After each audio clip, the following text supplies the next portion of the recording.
There is a quiet revival taking place in poetry today, a return to meter and rhyme, to form over formlessness.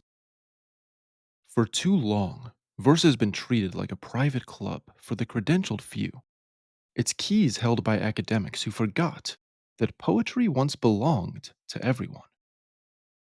Boone reminds us that the old music still works. It moves, it heals, it speaks to the heart. Michael Pietrack accidentally finds himself at the heart of this revival. I first met him in mid 2021. He was a businessman and amateur poet who thought counting syllables was mastering meter. He was different from most self proclaimed poets, not a well read professorial type. What he lacked in formal training, though, he made up for in creativity and wit. He took to coaching quickly and was remarkably disciplined. Over time, I watched his natural ability and instinct mature into a refined craft. His first book, Legacy, The Saga Begins, revealed his gift for moral fable, but Boone brings that gift to full maturity. Written entirely in rhyming couplets, this novel in verse brings early 20th century Georgia vividly to life. It tells an unforgettable story of faith and forgiveness, of boyhood and fatherhood, and of how one act of kindness can ripple through an entire town. Boone stands in the lineage of American moral novels. It is akin to Huckleberry Finn for its sense of boyhood and freedom. In its compassion and courage, there are tinges of To Kill a Mockingbird. Yet it does what few modern works dare.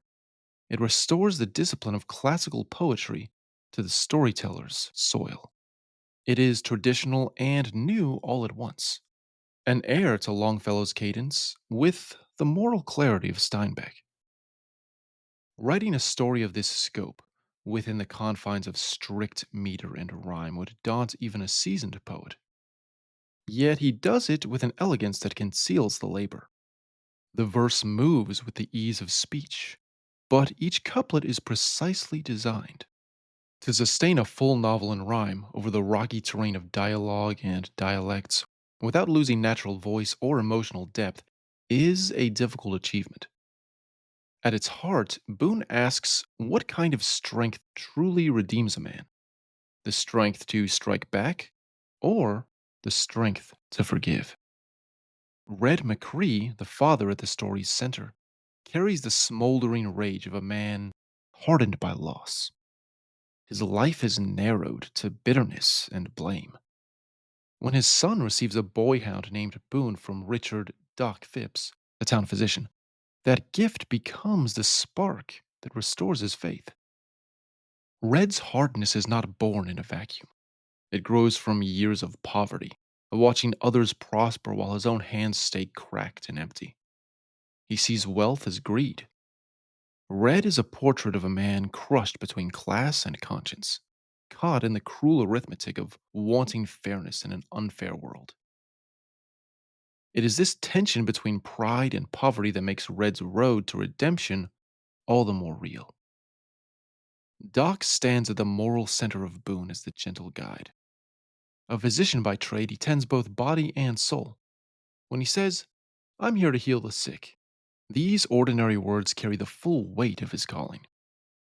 He knew, from his own experience of loss, that a dog may mend what medicine cannot. As he tells Red, sometimes the hand we need may be a paw. Boone is his prescription for Red's broken heart.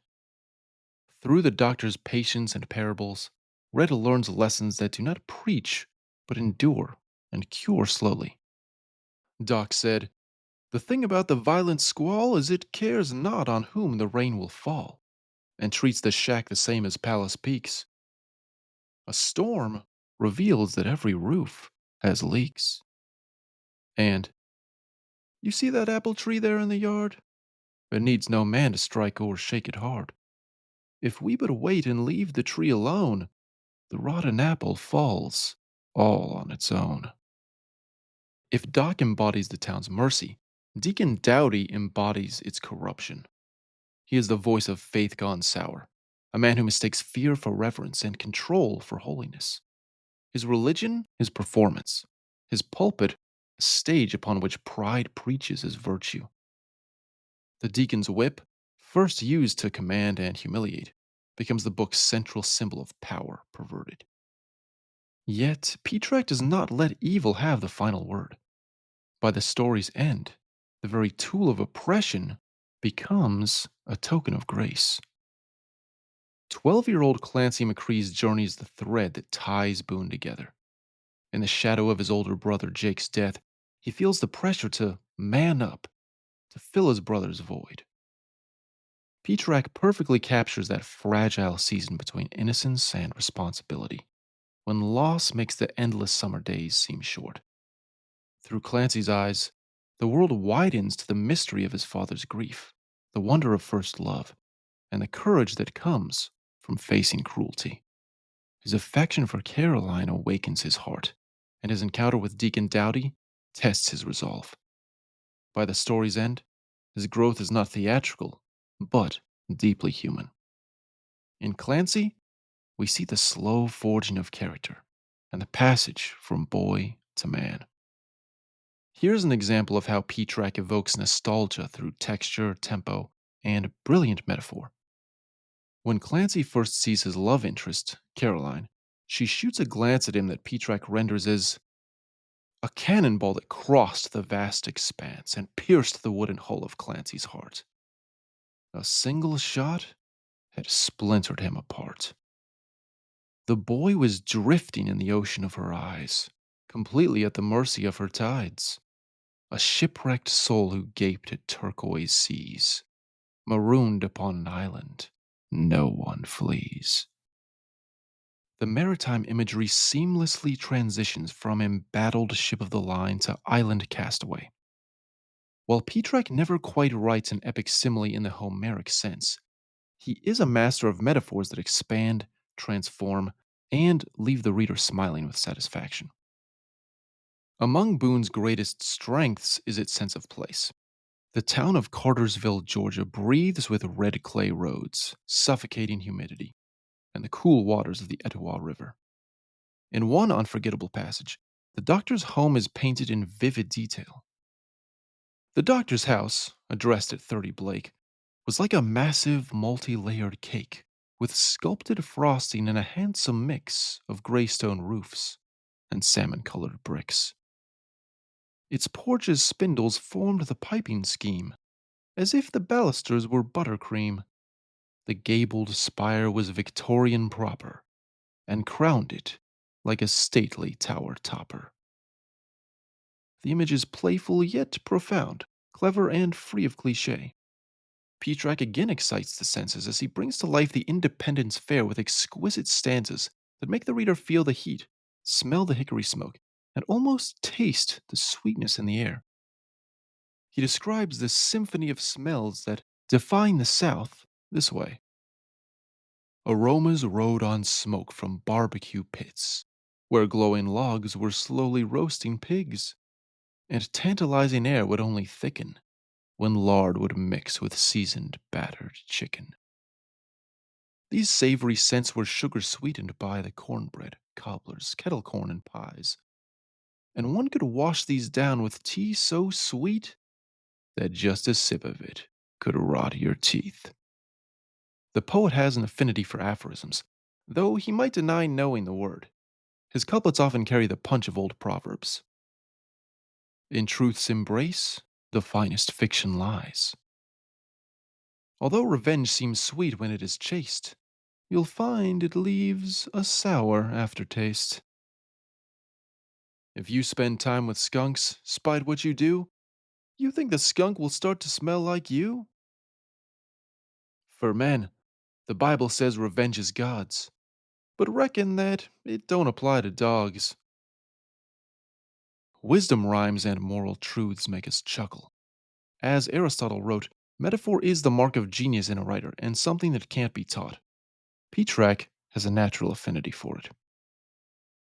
Chapter 11 contains a touching poem within a poem, The Loons of Colby Lake. Submitted as a standalone piece to the 2024 International Poetry Competition of the Society of Classical Poets, it won second place and confirmed Pietrack's reputation as a gifted versifier. For readers who have not touched poetry since school, Boone offers a bridge back to the art form. Its rhythm is musical yet natural, its morality firm yet gentle. You don't need to know what iambic pentameter means to be swept along. You only need a heartbeat. The written word, however, is only one dimension of this achievement. Pietrack's performance of Boone in audiobook and videobook form reveals a dramatic range rarely found in literary projects of any kind. His narration of distinct voices across dialects and characters is impressive. When joined with the animated illustrations on his social media platforms, the result feels immersive and new. These different talents seldom coexist in one person. To see them united here is rare and gratifying. Pietrack is playwright, acting troupe, and stage director rolled into one. With Boone, Michael Pietrack joins a lineage of storytellers who unite moral vision with musical speech. From the time of Homer to Shakespeare through Longfellow, poetry was not read in silence, but spoken aloud, a communal experience shared by family and friends. The 20th century quieted that tradition, but the 21st is reviving it. He stands among the few poets of the classical line who have embraced this renewed oral culture with both craft and conviction. His work reminds us that the old music was never lost, it was only waiting for a voice ambitious and talented enough to sing again. Andrew Benson Brown, October 2025, Kansas City, Missouri.